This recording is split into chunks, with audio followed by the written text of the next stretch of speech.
जय श्री कृष्ण। बात करेंगे मार्गशीर्ष अमावस्या की। मार्गशीर्ष मास की पवित्र अमावस्या तिथि किस दिन है, दान पुण्य के कार्य के लिए क्या दिन शुभ रहेगा और पितरों का तर्पण पिंडदान आदि किस समय करें और कौन सी तिथि पर करना चाहिए। अमावस्या प्रत्येक माह आती है, परंतु मार्गशीर्ष अमावस्या क्योंकि इस दिन भगवान श्री कृष्ण की पूजा का भी विशेष विधान है। इस दिन भगवान श्री कृष्ण की पूजा भी की जाती है। इसके साथ ही इस दिन स्नान दान श्राद्ध पिंडदान आदि तो किया ही जाता है, क्योंकि अमावस्या तिथि पितरों को समर्पित मानी गई है। अमावस्या के जो देवता हैं वो पितृ हैं, हमने पहले भी आपको बताया है। इसीलिए इस दिन अपने पितरों के निमित्त आपको दान पुण्य करना चाहिए, पिंडदान करना चाहिए, तर्पण तो अवश्य रूप से करना ही चाहिए। ये बहुत अधिक लाभप्रद है। ऐसा करने से आपके जीवन में खुशहाली आती है, दुखों को दूर किया जा सकता है, आपके जीवन की परेशानियां कम होती हैं, क्योंकि जब पितृ प्रसन्न होते हैं तो आपके जीवन में खुशियों का आगमन होता है। पितृ ही हैं जो देवताओं से भी अधिक प्रभाव डालते हैं आपके जीवन में। इसीलिए जो अमावस्या है ना, इसको आपको समझना चाहिए। बहुत महत्वपूर्ण तिथि होती है ये। पितृ अगर आपके प्रसन्न हैं तो देवता अपने आप प्रसन्न है। यदि आप देवताओं को मना रहे हैं परंतु पितृ प्रसन्न नहीं है तो देवता आपके लिए उतने शुभदायी शुभ फलदायी नहीं हो सकते, उतना अधिक लाभ आपके लिए नहीं दे सकते। इसीलिए इस बात को समझना चाहिए कि पितरों का ख्याल हमें सबसे पहले रखना है, पितरों का ध्यान, उनकी प्रसन्नता का ध्यान हमें पहले रखना है, उनकी तृप्ति का ध्यान हमें पहले रखना है। पितृ तृप्त रहने चाहिए। यही कारण तो है कि हमारे धर्म में पहले से बताया जाता रहा है कि सबसे पहले जब भी कोई शुभ कार्य करेंगे तो पितरों के निमित्त ही सामान निकाला जाता है। तो आइए बात करते हैं कि ये जो अमावस्या है, मार्गशीर्ष मास अगहन की अमावस्या, ये किस दिन होगी। अमावस्या वाले दिन आपको सुबह ब्रह्म मुहूर्त में उठना चाहिए। अगर ब्रह्म मुहूर्त में नहीं उठ सकते हैं तो सूर्योदय से पहले अवश्य उठ जाएं। उठ के स्नान आदि करने के बाद सबसे पहले आपको अपने पितरों के निमित्त तर्पण के लिए संकल्प करना चाहिए और उसके बाद पितरों के निमित्त तर्पण करना चाहिए। तर्पण करने के बाद आपको ब्राह्मण को भोजन कराना चाहिए। इस दिन पवित्र नदियों में स्नान का भी विशेष महत्व है। यदि आप गंगा जी जा सके, वहां जाके स्नान कर सके और पितरों को वहां अर्घ्य दे सके, तर्पण कर सके तो वह बहुत ही अधिक उत्तम फलदायी होता है। अधिक कुछ ना कर सके तो जिस पानी से आप स्नान कर रहे हैं उसमें थोड़ा सा गंगा जल मिला लीजिएगा, आपको गंगा स्नान का फल प्राप्त हो जाएगा। ये जो आने वाली अमावस्या है ना, ये है दर्श अमावस्या। तो दर्श अमावस्या पर पितरों को श्रद्धांजलि देने का विशेष महत्व है। इस दिन विशेष रूप से पितृ तर्पण भी किया जाता है ताकि पूर्वजों की आत्मा को शांति मिले। इसे पितृ अमावस्या के बाद सबसे महत्वपूर्ण, जो पितृपक्ष में अमावस्या आती है ना, उसके बाद सबसे महत्वपूर्ण माना जाता है पितरों के निमित्त। इस दिन लोग पितरों के लिए तर्पण और दान करते हैं। इस दिन व्रत और उपवास भी किया जाता है जिससे कि पितरों की आत्माओं को शांति मिल सके।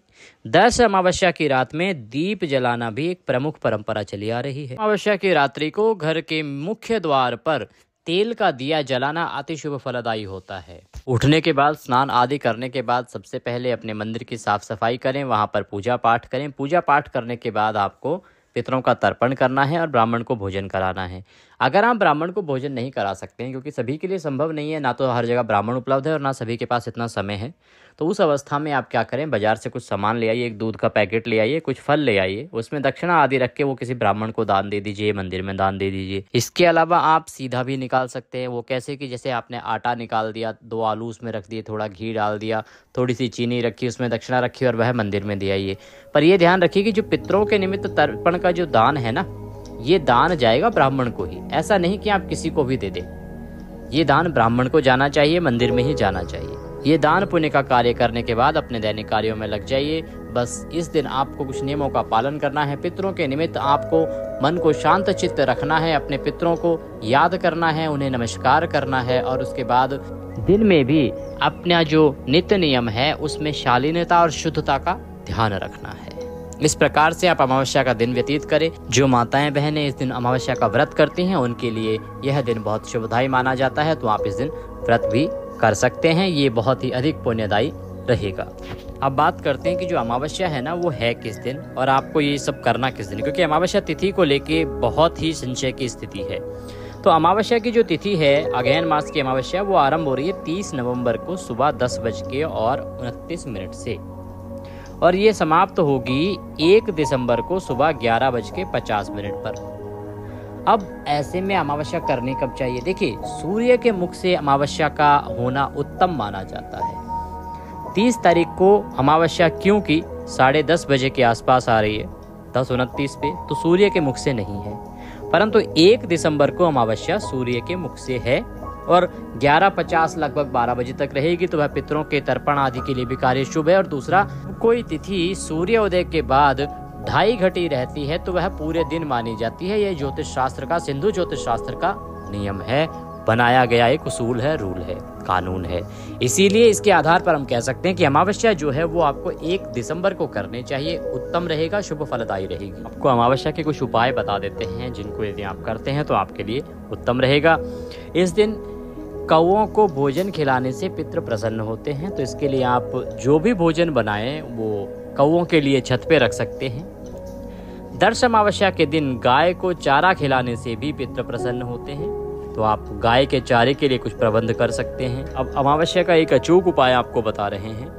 अमावस्या की शाम को सूरज ढलने के बाद पीपल के पेड़ पर तेल का, लंबी बाती का दिया जलाना है, उसमें थोड़े काले तिल डाल दीजिएगा।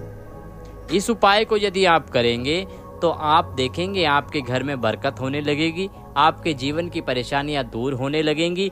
यदि आप किसी भी प्रकार की परेशानी से परेशान है, कोई टोना टोटका आदि से परेशान है, किसी बुरी नज़र से परेशान है, घर में कलह कलेश रहता है, आपके जीवन में कलह कलेश रहता है, पति पत्नी के बीच बेवजह वाद विवाद की अवस्था रहती है, इस उपाय को करिएगा। उपाय फिर बता देते हैं। एक दिया लेना है मिट्टी वाला, उसमें थोड़े से काले तिल, सरसों का तेल, लंबी बाती का दिया, उसे दक्षिण की ओर मुख करके पीपल पर जला दीजिएगा आने वाली दर्श अमावस्या को, सूरज ढलने के बाद। ये थी जानकारी आने वाली दर्श अमावस्या के बारे में। इसके अलावा कुछ पूछना चाहते हैं तो पूछ सकते हैं। आप देख रहे थे देवभूमि ज्योतिष संस्थान का यूट्यूब चैनल देवभूमि धार्मिक। कृपया कमेंट बॉक्स में जय पितृदेव अवश्य लिखें, इससे आपके पितृ प्रसन्न होंगे और उनका आशीर्वाद आपको प्राप्त होगा। चैनल पर नए हैं तो चैनल को सब्सक्राइब कर लें ताकि फिर से मिल सकें अच्छी जानकारी के साथ। जय श्री कृष्ण।